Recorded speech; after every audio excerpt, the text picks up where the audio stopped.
Bonjour à tous, merci beaucoup de venir nous écouter ce matin. Je suis Lionel Kurt. On a commencé la matinée par un tout petit problème technique qui fait que Gilles Vibo, le rédacteur en chef de ce peut nous rejoindre un tout petit peu plus tard, mais pour l'instant, malheureusement, ne sera pas avec nous. Cela dit, je suis très bien accompagné puisque, en premier lieu, pour cette conférence, Virginie Aurési qui va venir témoigner de la marque Haribo, et bien de toutes les belles activations des ventes qu'on réalise ensemble. Et puis Audrey Mazet, qui est directrice conseil et fraîchement associée de l'agence, qui va venir également témoigner auprès de Virginie pour tout simplement pour nourrir un petit peu le débat et puis la conférence que on va réaliser aujourd'hui. Voilà. Euh, Allons-y, tout de suite, on va rentrer dans le vif du sujet, c'est ce qui est de mieux. Donc, si on peut m'envoyer les slides en régie, c'est très bien. Donc, c'est le deuxième rendez-vous de notre série de webconférences sur les nouveaux récits de marque. Aujourd'hui, c'est quand le brand content dope l'activation des ventes. Clairement, c'est un sujet qui nous passionne à l'agence. C'est un sujet qui a été souvent un sujet un petit peu de division dans les agences. Vous vous souvenez peut-être de l'agence d'un côté de pub très très publicitaire sur des formats un peu standardisés, l'agence de promotion ou de marketing qui est un petit peu plus le above the line et qui a souvent finalement divisé à la fois les agences et parfois dans l'organisation les annonceurs également.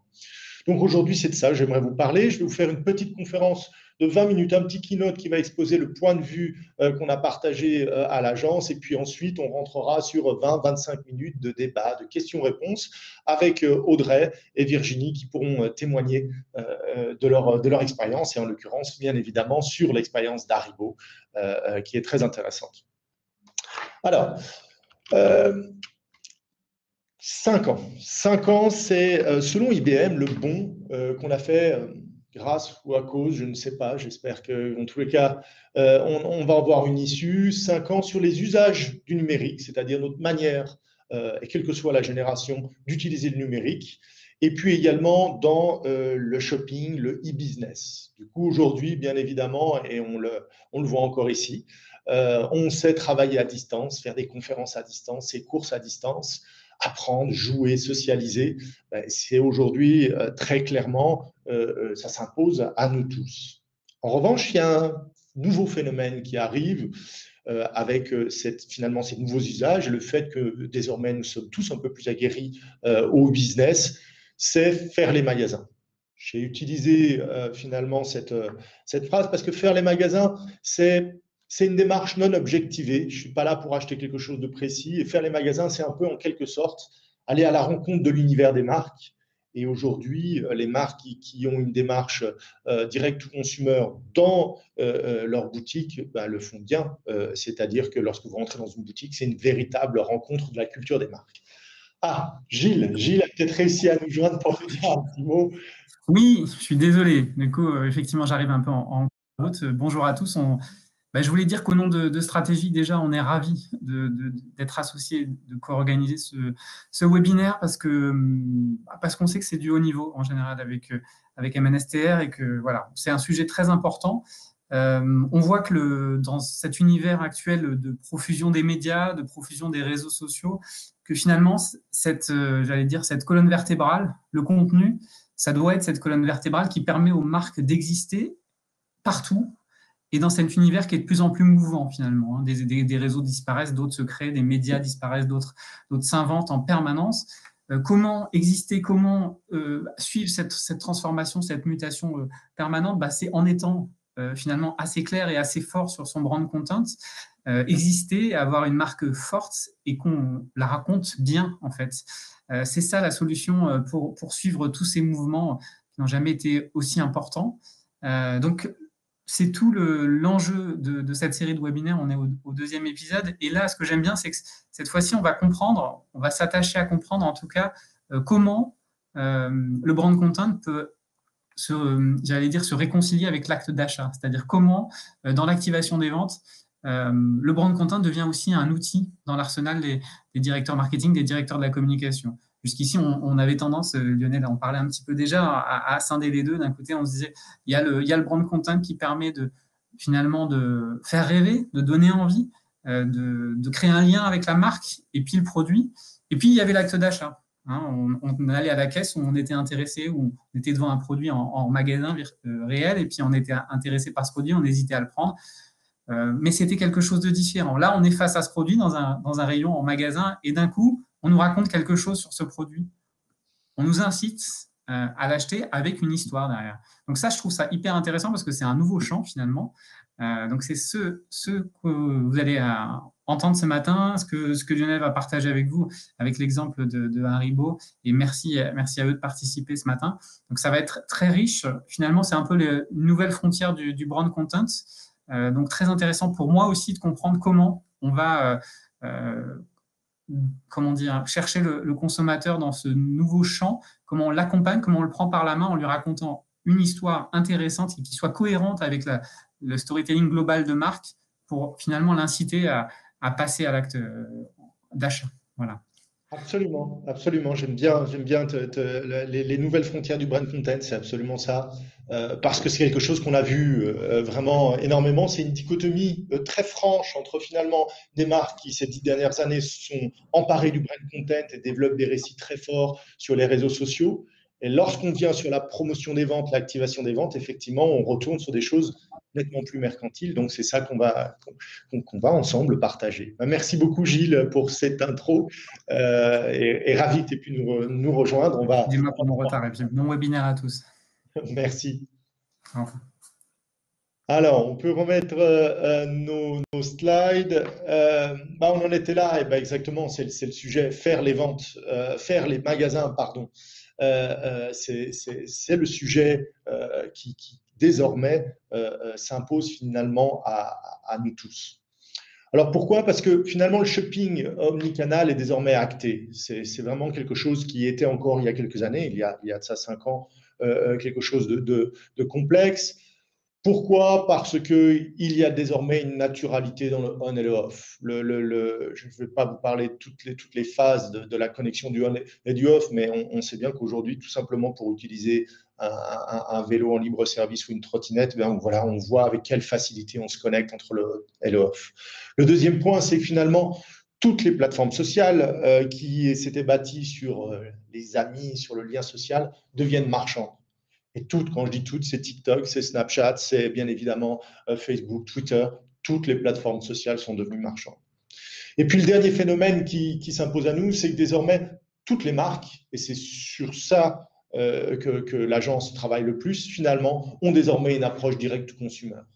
J'ai mis ici une entreprise grenobloise qui est centenaire, qui fabrique des souliers, Paraboot, une très très belle marque, et qui lance là, pour justement ses 100 ans, il y a 2 semaines, sa boutique en ligne. Donc désormais, direct consumer, vente directement pour toutes les marques du brick and mortar est réellement une réalité.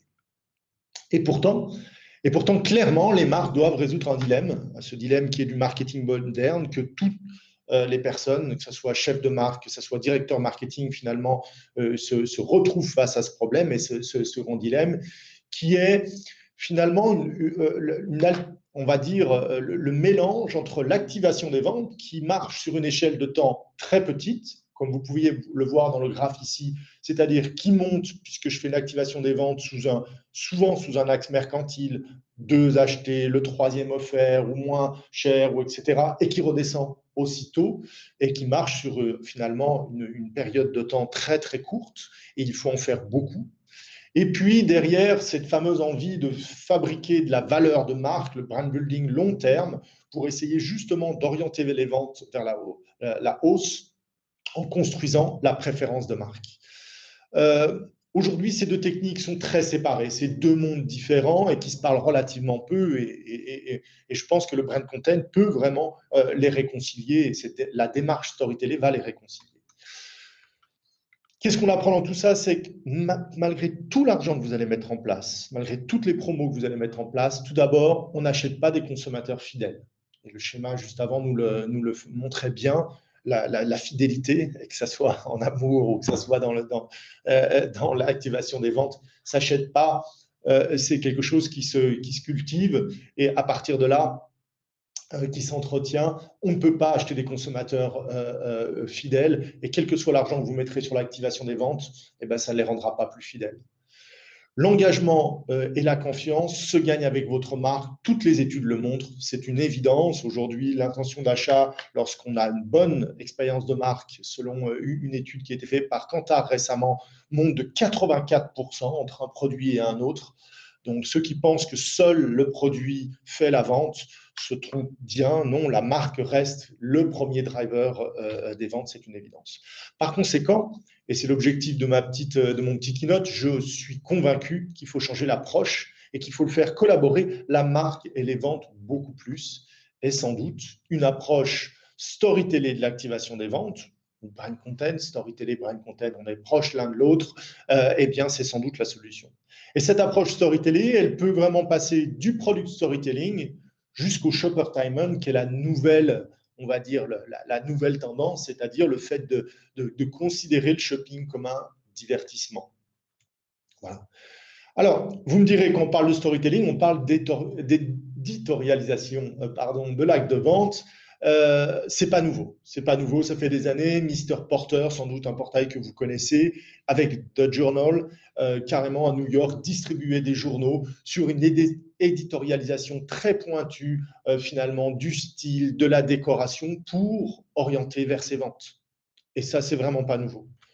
Sans doute, vous connaissez, vous avez pléthore d'autres exemples, tout simplement Glossier, avec Into the Gloss de Emily Wise, avec tout simplement son blog, qui est devenu une co-création de produits grâce à un éditorial fort et aujourd'hui qui pèse plusieurs centaines de millions de dollars et qui fait trembler tout le monde de la cosmétique, puisque c'est une DNVB qu'on n'a pas vu arriver, une Digital Native Brand. Et voilà, tout ça bâti sur l'éditorialisation de l'acte de vente. Récemment, je ne sais pas si vous avez découvert, mais allez voir sur Snapchat, très intéressant, ce qui prouve que finalement le mouvement continue. Vous avez Snapchat qui commence à créer des séries au même titre que Netflix, au même titre que bien d'autres, et crée une série qui s'appelle The Drop. The Drop, en fait, c'est des séries de 6 minutes sur le fait d'une co-création d'un produit, par exemple ici un ballon de rugby avec un artiste pour telle équipe pas de rugby, de football américain, et le produit, bien évidemment, est en permanence en vente sur l'application Snapchat et vous pouvez l'acheter à tout moment. Le deuxième phénomène, finalement, quand on pousse au paroxysme ça, c'est qu'on arrive au shoppertainment, vraiment cette idée de faire de l'acte de vente un véritable divertissement.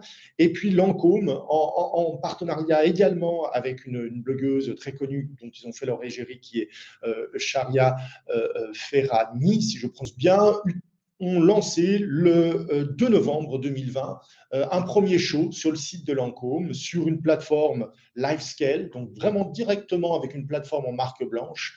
Et elle animait un show durant toute la soirée sur le plaisir du maquillage. Et à la fin du show, bien évidemment, sold out, toutes les ventes étaient faites avec Lancôme. Donc ça, c'est pour un shoppertainment en propre. Les marketplaces s'y mettent de plus en plus, avec Amazon Live, qui va éditorialiser le contenu avec des créateurs qui vont tout simplement pouvoir maintenir leur émission en live et en même temps proposer des produits directement sur les marketplaces. Et puis enfin, en social, exactement le phénomène qu'on abordait en haut, avec TikTok qui va organiser à un moment donné un vrai shop-along, une émission avec un distributeur qui est Walmart et des influenceurs, des créateurs très connus au niveau de la Chine qui vont donner un rendez-vous pour faire une soirée complète, tout simplement, de vente de produits en live. Juste pour information, la plus grosse vente qui a été faite récemment ces 3 derniers mois, eh bien, tout simplement, a généré 120 millions de dollars au cours de 1 heure de vente sur TikTok. 4 clés pour une approche storytelling que j'aimerais partager avec vous pour vraiment construire correctement cette approche storytelling. Tout d'abord, je les ai appelés, excusez-moi pour mon franglais, mais make it yours, make it wise, make it surprising, et puis make it last. dans la durée ces 4 points qui, à mon sens, sont 4 clés assez essentielles pour aborder une approche storytelling de l'activation des ventes. Tout d'abord, très très rapidement, donc je suis Lionel Kurt, je suis le président fondateur de l'agence Monstre. Notre spécialisation, c'est le storytelling. Mais avant tout, qu'est-ce qu'on fait? On essaye et chaque jour de construire les marques du 21e siècle. Pour ça, on a une approche qui est une approche par ce qu'on appelle activation slash dispositif, c'est-à-dire qu'on choisit toujours le point de contact qui nous semble être le plus essentiel pour développer le récit de la marque. Et on est média agnostique, média neutral, on n'a finalement pas de croyance particulière plus sur la télé ou plus sur social media. On va utiliser vraiment dans le dispositif le point de contact qui est le meilleur. Et puis notre démarche est une démarche intégrée et elle s'orchestre autour de 3 grands piliers: l'influence et les conversations, les événements, l'expérience, et notamment avec le shopper, et on le verra ici dans nos exemples avec Haribo, et puis bien évidemment avec les digital stories, parce qu'aujourd'hui, le digital et toute sa grammaire, j'ai envie de dire visuelle, et maintenant audio, devient extrêmement intéressante pour développer ce récit. Voilà, on travaille avec des marques qui sont principalement des marques internationales et puis qui sont également des marques nationales. On opère soit sur un pays, sur l'activation des ventes, soit au niveau international pour le déployer au niveau international. Voilà, je reprends mes quatre clés, ces 4 points: make it yours, make it wise, make it surprising and make it last, qui me semblent être 4 clés assez intéressantes. Aujourd'hui, sur Make It Yours, qu'est-ce que ça signifie? Ça signifie que la manière dont on présente un produit, et je suis toujours très, très étonné, je ne sais pas si vous avez fait les mêmes expériences que moi, lorsque vous vous retrouvez sur un site de marque, vous constatez, et je ne parle pas d'ailleurs de la quantité de médias ou de la manière, non, vous constatez que finalement, on a une tonalité extrêmement neutre sur la partie fiche produit. Il est assez difficile de remarquer qu'est-ce qui appartient à la marque. C'est souvent une descriptif très, très, très, très neutre. Et finalement, on constate très rapidement que c'est exactement ce qui est adopté pour l'ensemble des distributeurs, souvent où on retrouve la même information et cette neutralité. Je pense, et je suis assez convaincu, que finalement, la tonalité va devenir vraiment la clé, parce que faire la vente, faire jaillir votre marque dans l'acte de vente, c'est avoir une tonalité singulière, une tonalité propre. Et on a quelque part tout intérêt à sans doute pouvoir tirer des enseignements des jeunes marques, et notamment les marques du brick and mortar devraient un peu mieux les regarder, ces fameuses DNVB, Digital Native Vertical Brand. Et ici, j'en ai pris une que j'affectionne, qui est Asphalt. Asphalt, qui a décidé de mettre une tonalité singulière partout dans sa signature, puisque Asphalt, c'est les bonnes fringues, point, mais également dans le naming de ses produits, le pull parfait, les bonnes bouches, une tonalité un peu blagueur, un peu franc-parler. Dans toutes les explications produits, pull poil celui qu'il vous faut, ou alors encore la laine qui gratte, bref, c'est relou. C'est ce franc-parler qui est maintenu tout au long de la chaîne d'achat. Ici, c'est les emails que vous recevez lorsque vous devenez client chez Asphalt, avec encore une fois une tonalité qui leur est propre, jusqu'à un moment donné, j'avais commandé une chemise Army, voilà, qui s'appelle chemise Army, et on me dit, elle est Army chemin, sans arrêt, on est dans la blague, etc. Et jusqu'au dernier moment où vous recevez finalement vos chemises ou vos polos, et voilà, indice, ceci n'est pas un vélo. Elle est tenue, cette singularité de tonalité, tout au long de la marque. Donc sur ce point, hein, le premier enseignement que moi je garde, c'est affirmer votre tonalité de marque. Même dans le product storytelling, c'est le degré, à mon sens, zéro d'une approche storytelling, finalement, de l'activation des ventes, c'est faire dégager cette singularité.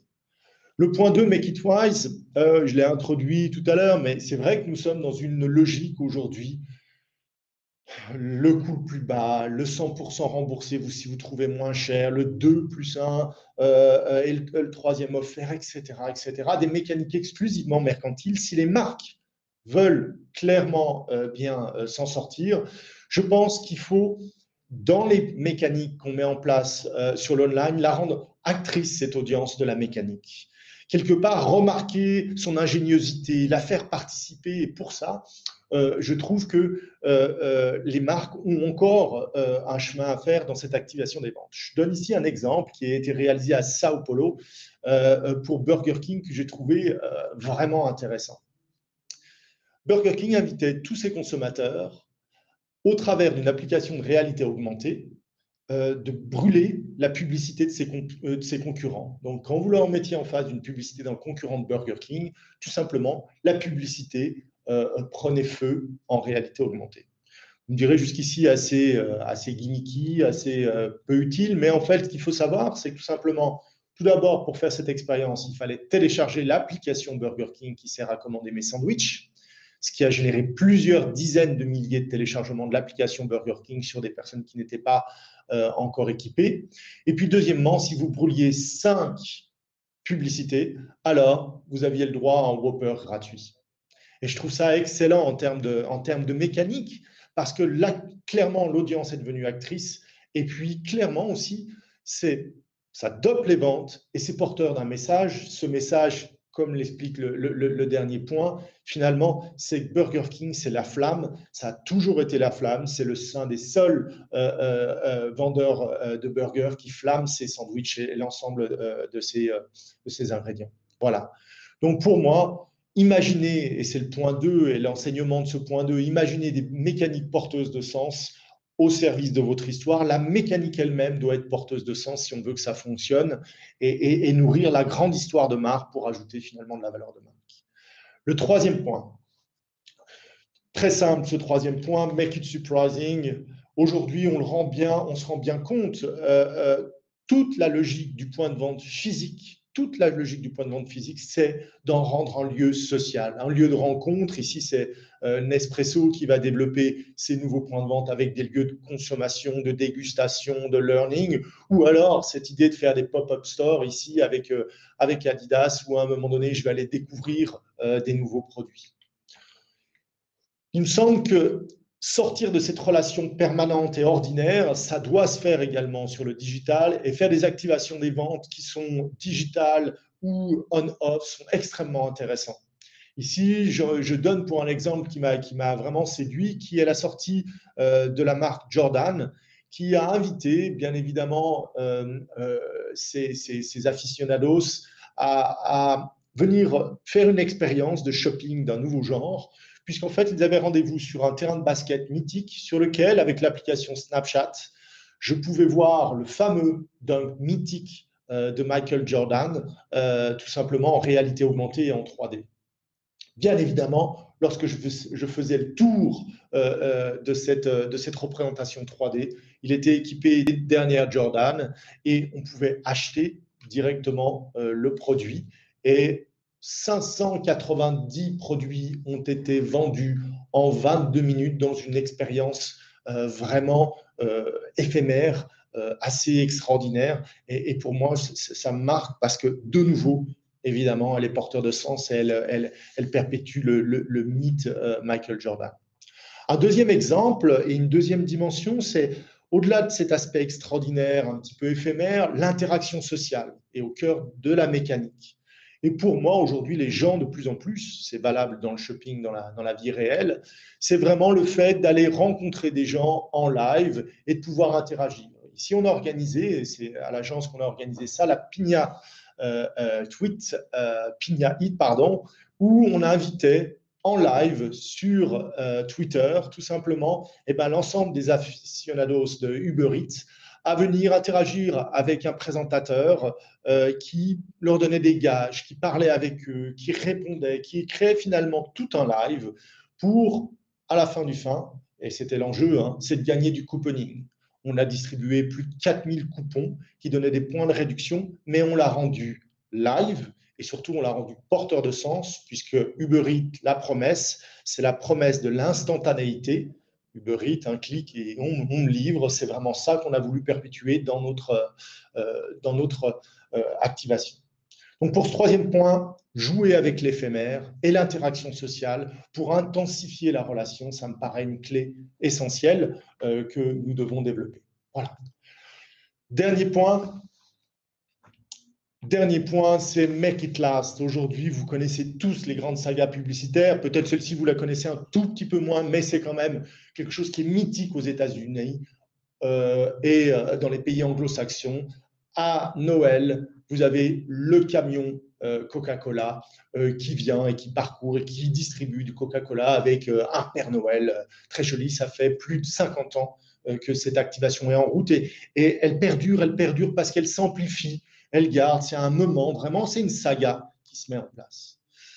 Et aujourd'hui, je suis ravi et Virginie et Audrey vont pouvoir finalement nous en parler. C'est une saga qu'on a mis en place, nous aussi, cette idée de saga dans l'acte de storytelling avec Haribo, avec une première année en 2018 à base d'expériences et des histoires imaginées par les enfants. Ensuite de l'audio, ensuite on y reviendra tout simplement de l'écrit, une PLV, et puis qui va continuer également en 2021. Donc pour moi, la quatrième clé, les dernières clés, c'est qu'il faut laisser l'histoire s'installer très clairement pour qu'elle puisse créer réellement sa plus-value sur les ventes, faire du build-up de marque, et c'est comme ça qu'on arrivera à storyteller de plus en plus l'activation des ventes. Voilà, j'en ai fini. Ma conclusion est relativement simple. Make it yours, ça signifie affirmer une tonalité éditoriale, y compris dans l'acte de vente, ça me semble essentiel. Make it wise, c'est vraiment parier sur l'ingéniosité, la participation de votre audience. Et il faut qu'on imagine des mécaniques qui soient beaucoup plus porteuses de sens et au service finalement de la grande histoire, plus que quelque chose uniquement mercantile qui est finalement une spirale infernale dont les marques doivent se séparer.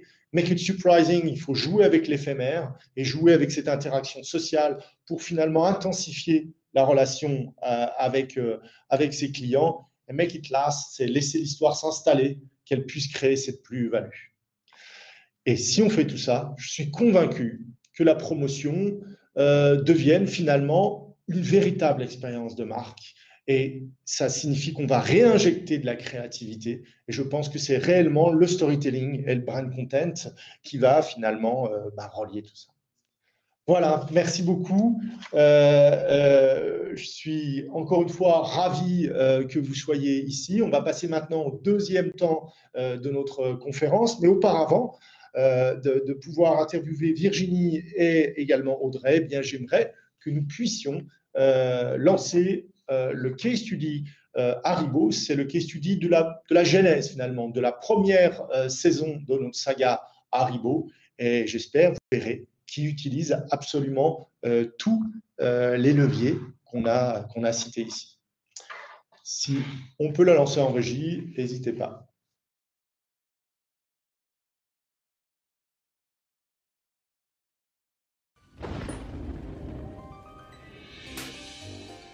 Qui dit fête dit bonbon. Et donc forcément Haribo. Pourtant, pour Halloween, moment le plus fort de l'année en termes de vente, Haribo redevient challenger, noyé au milieu des autres annonceurs.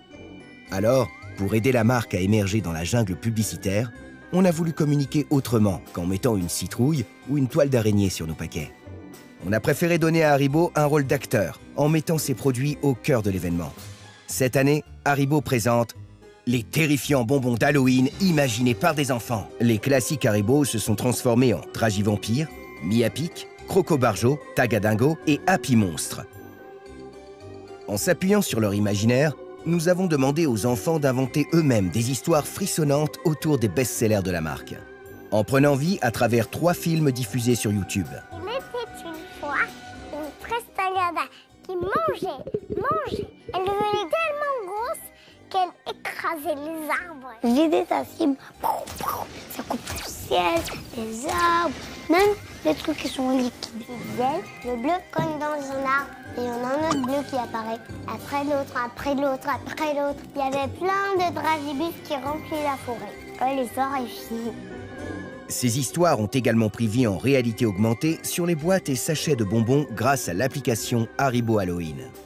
Et pendant 15 jours, les terrifiants bonbons ont envahi les gares et les centres commerciaux.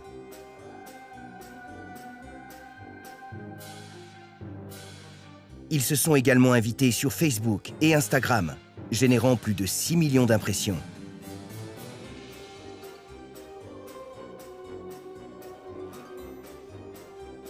Mais au-delà des chiffres, la réussite de l'opération tient au fait d'avoir fait passer le leader mondial de la confiserie d'un rôle de fournisseur de bonbons à celui d'acteur incontournable de la fête d'Halloween.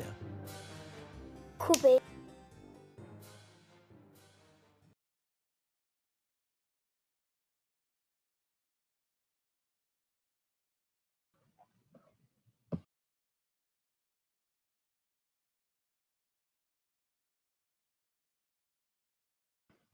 On t'entend pas, Lionel. Je crois.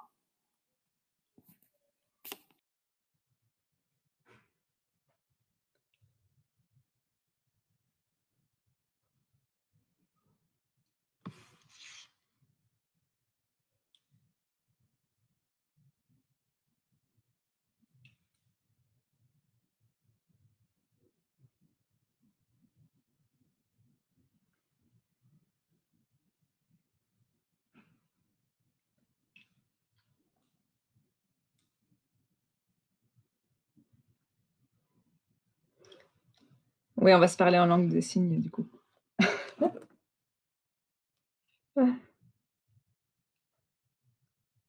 Ça devrait revenir, ça marchait bien jusqu'à présent.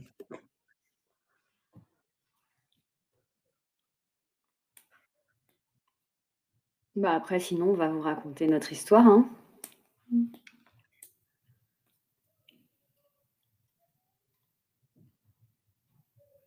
Lionel, tu veux qu'on commence?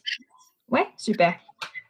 Du coup, Audrey, tu as la première question, tu veux que je l'envoie? Ouais. L'idée, c'était un peu de revenir du coup sur la genèse de ce temps fort Haribo. Audrey, il faudra que tu te mettes en mute juste après. Super, Ouais, du coup. j'ai retrouvé comment. Ah, tu as retrouvé ta voix. Absolument, absolument. La première idée, c'est de parler de cette genèse de ce temps fort. Et peut-être c'est toi, Virginie, qui peut nous en parler un petit peu plus, parce que c'est un temps fort marketing chez les confiseurs qui est important. Exactement, c'est vraiment la période d'Halloween, c'est la période clé pour les confiseurs. Tout le monde à cette époque de l'année, donc juste avant le 31 octobre, est dans les starting blocks pour pouvoir régaler les enfants et les grands-enfants. Donc c'est une période voilà, où tout le monde effectivement cherche à émerger, cherche à raconter une histoire, à faire vivre quelque chose à ses consommateurs. C'est vrai que quand on voit ce qui est fait dans d'autres pays, et notamment en Amérique du Nord, on voit encore tout le potentiel qu'on a sur le marché français à faire encore d'Halloween un événement encore plus grand, et notamment pour Haribo.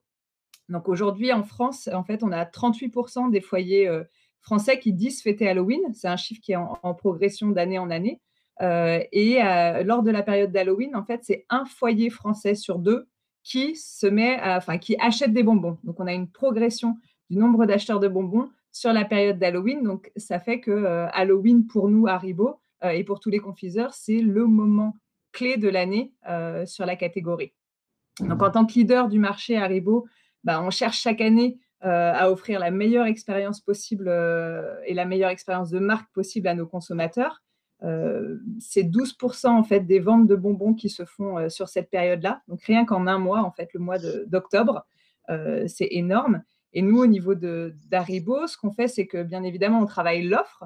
Donc, ça passe par le travail des packaging, mais ça passe par le travail des bonbons.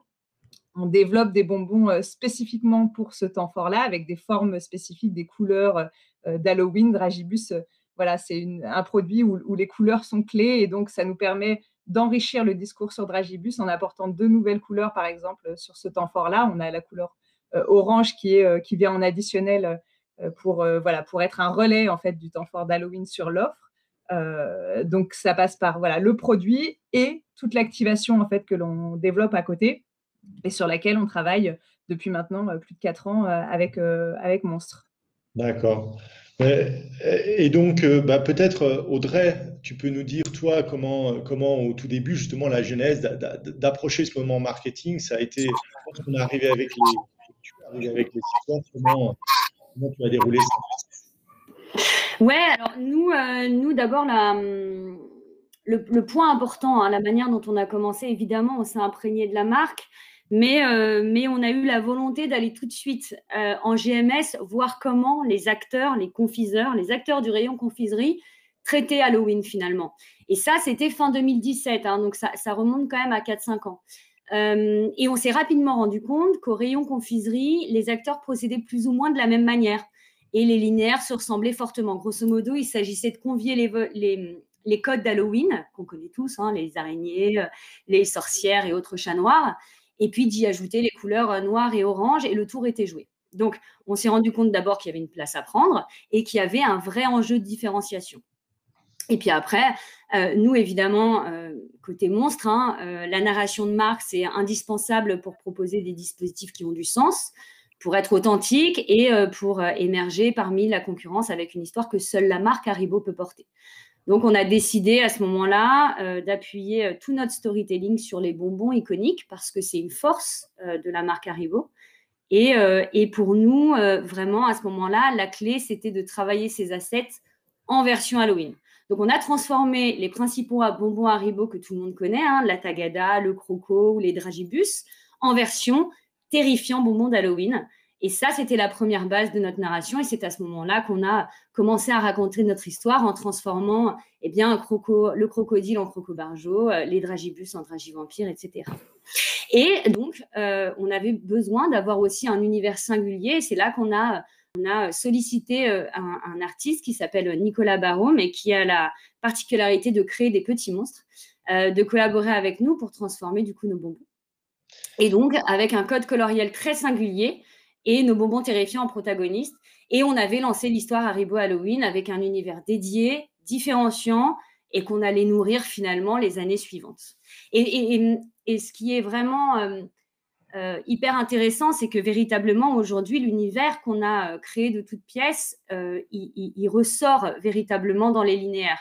C'est-à-dire qu'on a un code coloriel qui est différent, et vous l'avez vu dans le case studies que Lionel vous a présenté, c'est-à-dire qu'on est sur des couleurs qui sont différentes du rouge, du orange et du noir. On est sur quelque chose qui est plutôt bleu, violet, qui tire vers le rose orangé. Et ça, en linéaire, c'est quelque chose qui nous rend hyper singulier et qui nous permet d'émerger. Virginie, en interne, en interne, comment vous fonctionnez à un moment donné dans la conférence? J'aborde le fait de... Audrey, si tu peux juste couper ton micro. J'aborde le fait de finalement devoir travailler avec le trade, avec le commercial, et entre toi qui est chef de marque. Comment est-ce que ça se passe? Est-ce que ça change finalement ces histoires, un peu une manière de travailler avec le trade et le commercial? Ce qui est sûr, c'est que le temps fort d'Halloween, pour nous, en fait, ça mobilise tous les services de l'entreprise. Tout le monde est sur le pont et ça va au-delà du marketing et du trade marketing.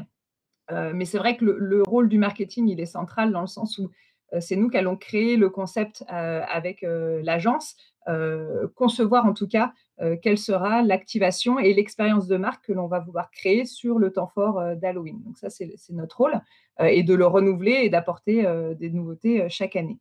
Le trade marketing, chez nous, va se charger en fait de tout ce qui va être déclinaison sur l'ensemble des outils qui vont être relayés en point de vente.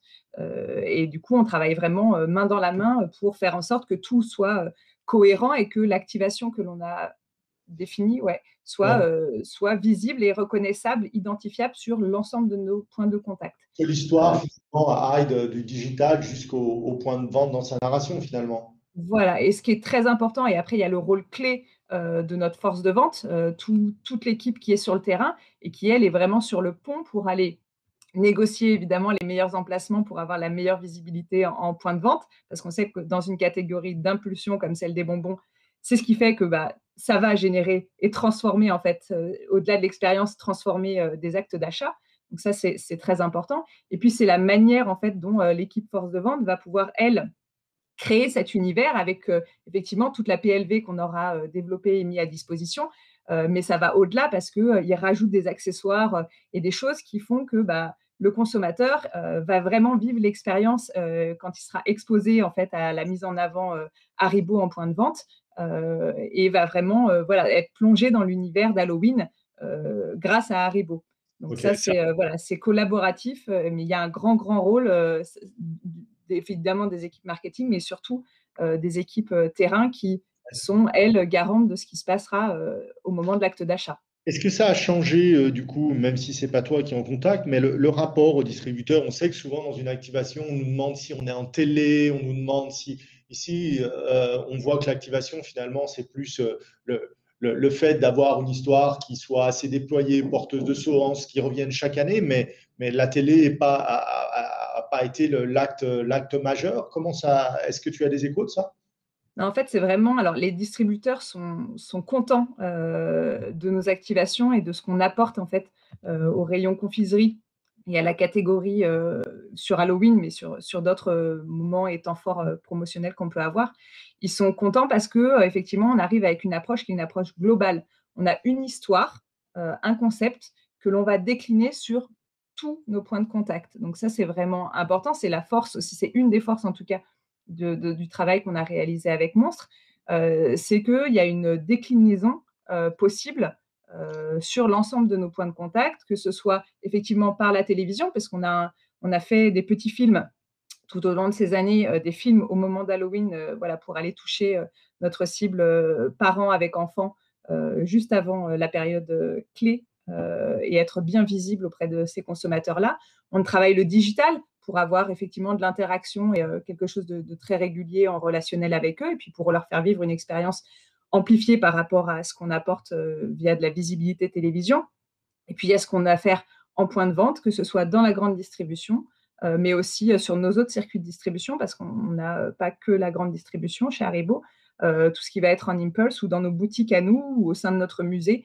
L'idée, c'est vraiment d'avoir un concept et une histoire forte qui peut rejaillir et être cohérente sur tous les points de contact avec les consommateurs à cette période-là. Ben, on est heureux parce qu'avec ça, on a le sentiment que la marque est l'acteur du moment de fête, ce qui est un peu quand même vraiment l'idée de la marque d'Haribo. Audrey, comment on renouvelle chaque année? On va avoir la quatrième année, on verra si Virginie peut nous en parler, mais chaque année. Eh ben, c'est une très bonne question. D'abord, chaque année, on part toujours de la même base qui est proposer une activité plébiscitée par les enfants entre 5 et 12 ans et proposer une activité qui sera un moment de partage parent-enfant. Par exemple, la lecture. La lecture, c'est une activité qui est plébiscitée par les enfants à tout âge. D'abord, on lit avec son parent et puis ensuite seul. Et puis, c'est un moment de partage parent-enfant, encore plus quand on est un parent qui travaille et qui est ravi le soir de garder ce moment précieux de lecture avec son enfant. Donc, la première année, on a d'abord donné vie à ces bonbons, et puis vous l'avez vu dans le case study avec notamment de la 3D, de la réalité augmentée. Et puis, les années d'après, en effet, il y a cette première base que je disais tout à l'heure, d'activité, plébiscité, de moment de partage. Et puis, il y a le contexte aussi. Par exemple, en 2019, il y avait un contexte, il y avait deux choses. Il y avait d'abord la volonté de la part de la marque et de nous-mêmes d'éloigner les enfants des écrans, qui était une tendance vraiment très, très, très, très présente. Et puis, il y avait aussi le fait que c'était une année qui était, c'était un peu l'année du podcast et plus globalement de la voix. Et donc, on commençait à voir des choses sortir aussi pour les enfants, comme France Inter avec son podcast Oli. Donc, nous, on a proposé en 2019 les histoires à composer et à écouter. Parce que écouter des histoires, c'est une activité plébiscitée par les enfants. C'est un moment de partage parent-enfant. Et donc, voilà, on a proposé 24 histoires qui mettaient évidemment en scène nos bonbons terrifiants, nos protagonistes. L'année dernière, bah, y avait, on a eu du nez parce qu'on n'a pas vu le Covid arriver, mais on l'a à peu près senti. Et donc, on a proposé, là, pour le coup, un conte pour enfants. Donc, vraiment, on a édité un conte pour enfants. Donc, ça tirait le fil de notre histoire de l'année précédente avec nos 24 histoires. Mais là, l'idée, c'était d'en avoir un seul sous forme de conte qui s'appelait « La terrifiante enquête des bonbons Halloween ». Donc, ça, c'était l'année dernière. Et puis, cette année, évidemment, alors je ne vais pas dévoiler, mais voilà, on a aussi ce contexte, Covid. Donc, il faut qu'on propose quelque chose de Covid-friendly, quelque chose qui répond à une attente des parents dans ce contexte assez particulier. Donc, c'est ce qu'on est en train de travailler actuellement. Très honnêtement, se renouveler, quand on a un storytelling qui fonctionne bien, c'est là qu'on se rend compte de la force du storytelling. Chaque année, avec nos terrifiants bonbons, finalement, on arrive assez facilement à proposer une activation qui fait sens avec la marque et qui répond à une attente des parents, parce que je pense que le storytelling est juste. Virginie, en termes de chiffres, pour corroborer ça, donc chaque année on se renouvelle, on a cette grande histoire des terrifiants d'Halloween.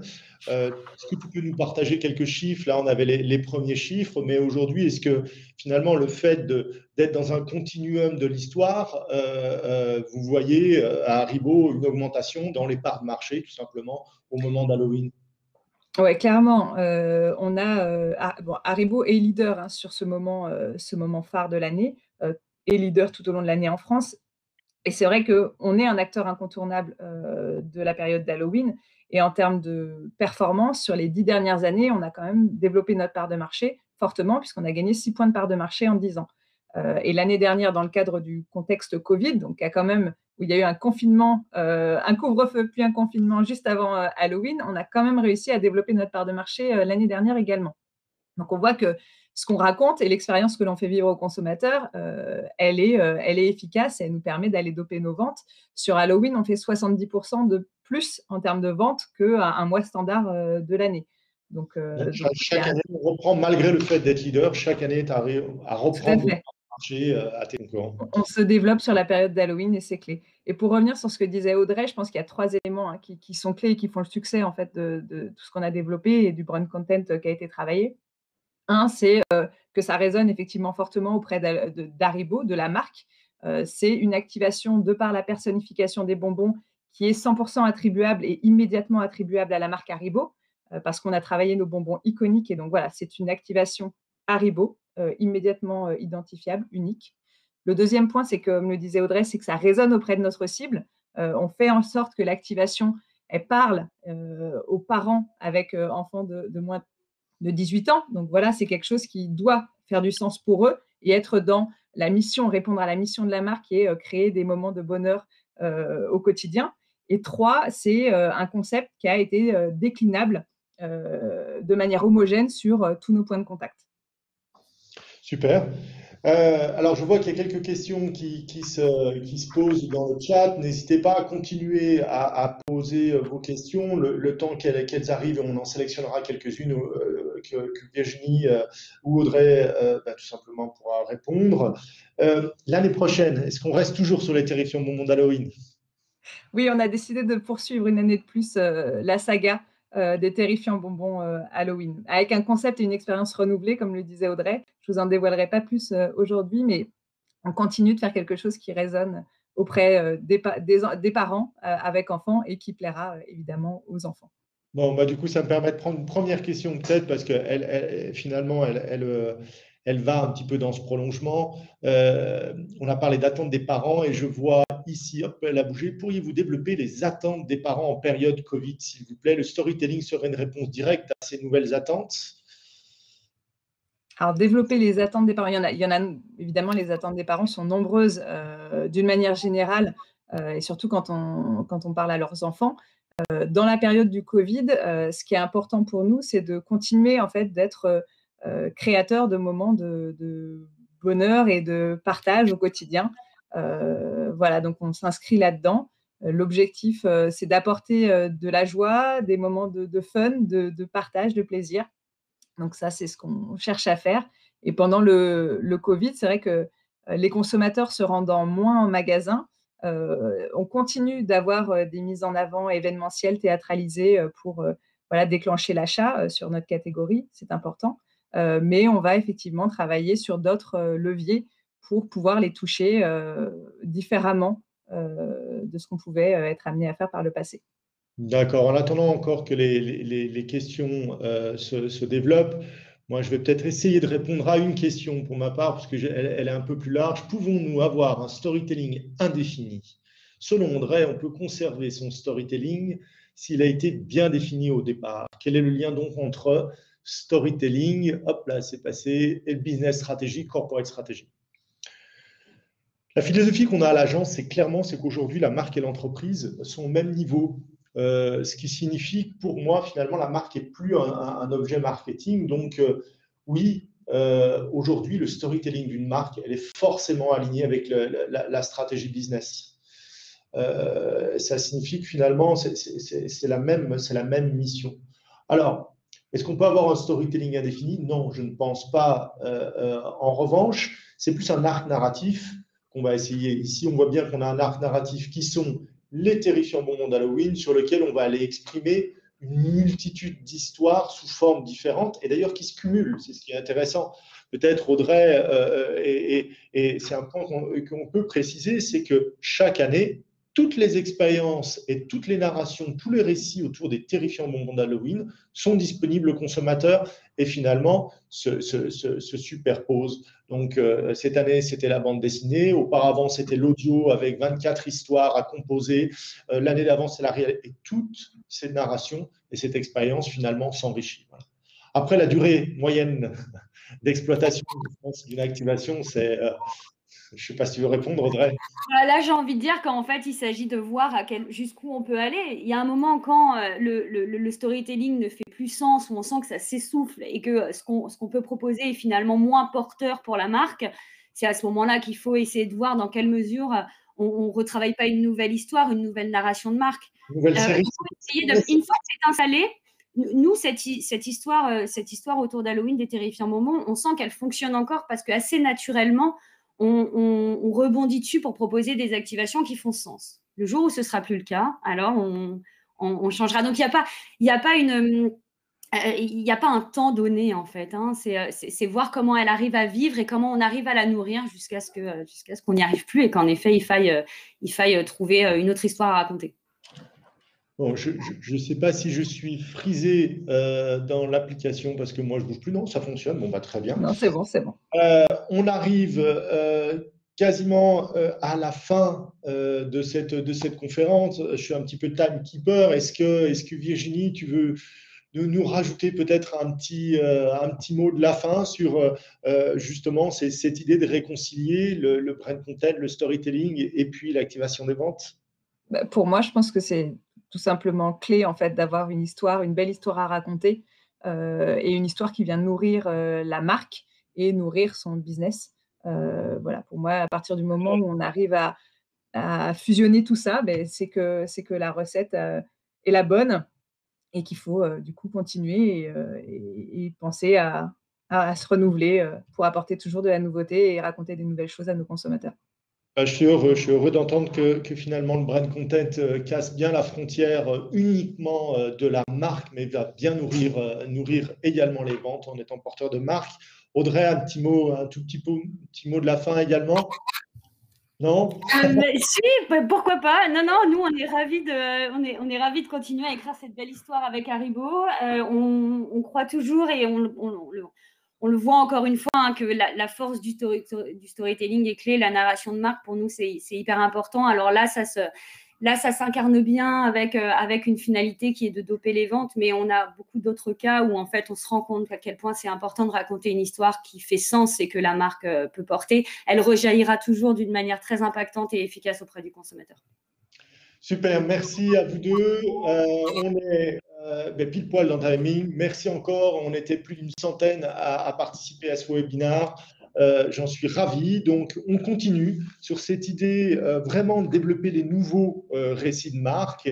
Et je vous donne rendez-vous pour le 3e épisode. Je n'ai plus la date en tête, mais qui est du mois de mai, où on va parler justement de comment instiller du storytelling dans l'expérientiel de marque. Voilà. Merci encore.